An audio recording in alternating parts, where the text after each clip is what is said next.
paz seja convosco, amém? Quanto tempo, quantos anos, né? E eu queria que, se você tivesse um pouquinho do seu tempo, eu queria que você se disponibilizasse a ouvir o que Deus tem para falar do seu coração. E para nós começarmos, eu vou basear essa pequena mensagem de hoje, lá em Lucas 13, no versículo 2 ao 5. Fala bem assim: Vocês pensam que esses galileus eram mais pecadores que todos os outros da Galiléia? Perguntou Jesus. Foi por isso que sofreram? De maneira alguma. Mas, se não se arrependerem, vocês também morrerão. E quanto aos 18 que morreram, a torre de Siloé caiu sobre eles? Eram mais pecadores que os demais em Jerusalém? Não. E eu volto a lhes dizer, a menos que se arrependam, todos vocês morrerão. Eu vou entrar a fundo sobre aquilo que literalmente Jesus estava falando. Mas entenda o seguinte, que os homens de Galileus eram homens considerados ímpios na época.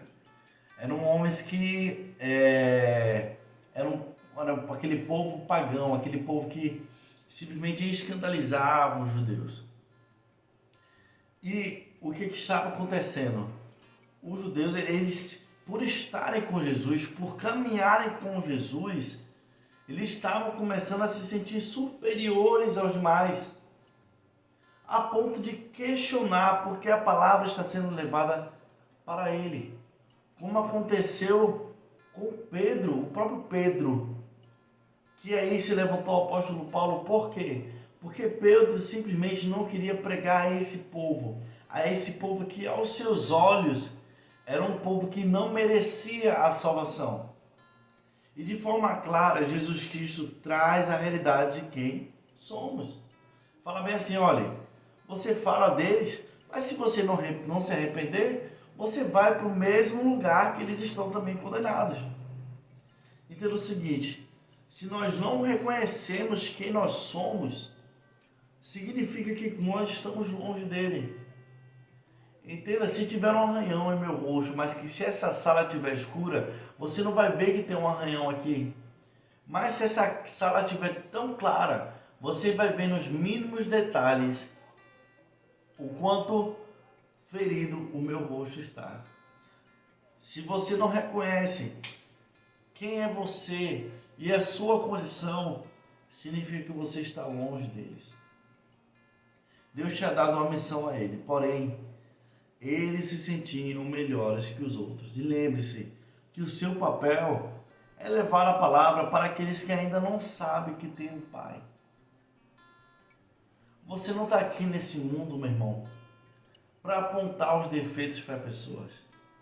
Você está aqui com o papel de reconciliação, de trazer essas pessoas que não sabem que existe um Deus, existe um amor que pagou um alto preço pela sua vida. Entenda que o seu papel é esse, você não está com um papel de juiz. Lógico que nós podemos sim julgar segundo o fruto. Porém, o nosso papel principal é ser agente da reconciliação, do perdão de Deus aqui. O resultado de tudo isso está quando o apóstolo Paulo ele fala, olhe, com os fracos, você lê suas cartas, com os fracos eu me fiz fraco, com os fortes eu me fiz forte. Mas tudo isso eu fiz por amor ao Evangelho, para levar as boas novas. E o que nós temos feito? Eu vi um vídeo muito interessante na página de Daniela Araújo, que fala bem assim, olha, a espiritualidade não está quando as pessoas estão no templo de Deus, mas sim está no dia a dia. Quando você perdoa aquela pessoa que lhe ofende, quando você está no seu trabalho, aquela pessoa lhe persegue, quando você está ali abençoando a vida dela, quando você ajuda as pessoas, é aí que você está levando o Evangelho. Não carregue a cruz para si como símbolo de superioridade, porque a cruz mostra quem nós somos e todos nós somos pecadores.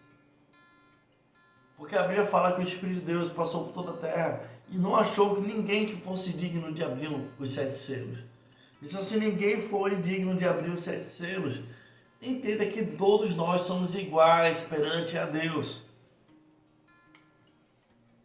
E logo após isso, você vai ver no Lucas 3 o seguinte: eles entenderam a verdade. E a grande pergunta que eu tenho de fazer é que você tem entendido a verdade? Será que eu, em minhas atitudes, eu tenho entendido a verdade? Ou estamos de forma seletiva escolhendo nossos irmãos, escolhendo a quem nós vamos levar a palavra? O mundo pode estar em guerra com você, mas você está em guerra contra as potestades desse mundo, não contra as pessoas. Você pode odiar o pecado do seu irmão, mas você não deve odiar o seu irmão por conta disso. Você deve amá-lo e levá-lo ao caminho de adoção. E essa é a pequena mensagem que eu tenho para trazer para você. Que Deus ele abençoe a tua vida poderosamente. Um beijo no teu coração. Fica na paz.